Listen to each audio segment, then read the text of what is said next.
Assalomu alaykum aziz yurtdoshlar, obunachilar va Tojikiston vinograd obunachilari. Hozirgi kunda yana shu belgi 2026 nimasida yomg'ir mavsumi ko'p bo'ldi. Shuni sababiga sho'r kasalligi, audium kasalliklari, sho'rchang kasalliklari tushish boshlangan. Chunki agar beparvo bo'lib dori sepmagan bo'lsangiz yo beparvo bo'lib yurgan bo'lsangiz yo dorisini kechiktirib sepgan bo'lsangiz o'zingizga sho'r tushishi mumkin. Mana bunday dog' paydo qiladi, keyin novdalarda ham paydo bo'ladi va barglarda ham uchraydi. Bargni bandlarida uchraydi. Hozir sizlarga ko'rsatishim mumkin shu yerda. Hozir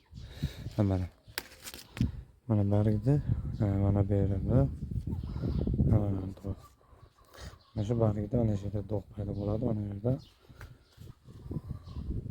keyin audium kasalliklari, zang kasalliklari mana shu bargda uchraydi. Bu chang tushgan, bu loy tushgan nimasi nima emas, lekin bargda kasallanish bor. Keyin mayda zarrachali hasharotlar bor, u bargni so'riydi va zang kasalligiga o'xshab tushadi. Keyin mana bunaqangi sho'r kasalliklarni ko'rishlaringiz mumkin. Mana bu yerda xomtok jarayoni ketyapti. Mana xomtok qilinyapti. Agar siz xomtok qilgan bo'lsangiz yo xomtokda noto'g'ri qilgan bo'lsangiz, sizni o'zingizga kasallik tushadi.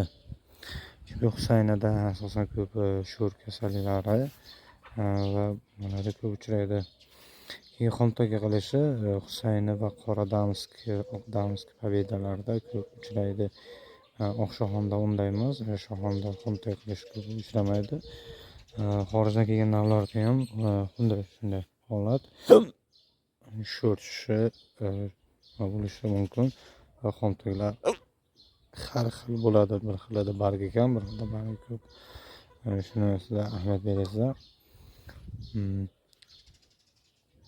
Ya'ni ko'chsa mevani sog'lom qilish kerak. Agar shu tushgan uzumingizni pishgan davrida iste'mol qilib bo'lmaydi.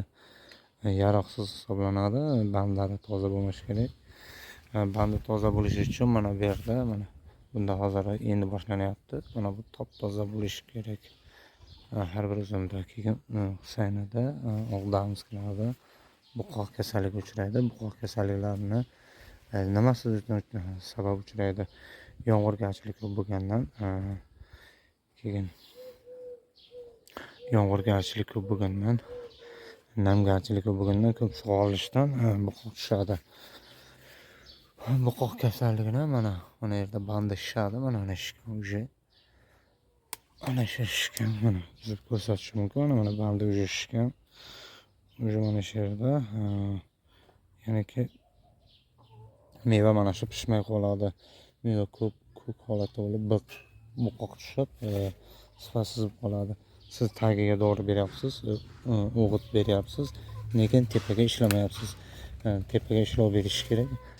Obязательно ishlov bermasa, uzumda kasalligiga uchraydi. Xomtok qilmagan bo'lsangiz, obязательно xomtok qiling.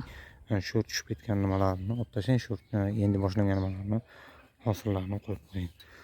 Hosildorlikda ko'p qo'ymish kerak, kamroq qo'yish kerak. Salomat bo'linglar, tashakkur.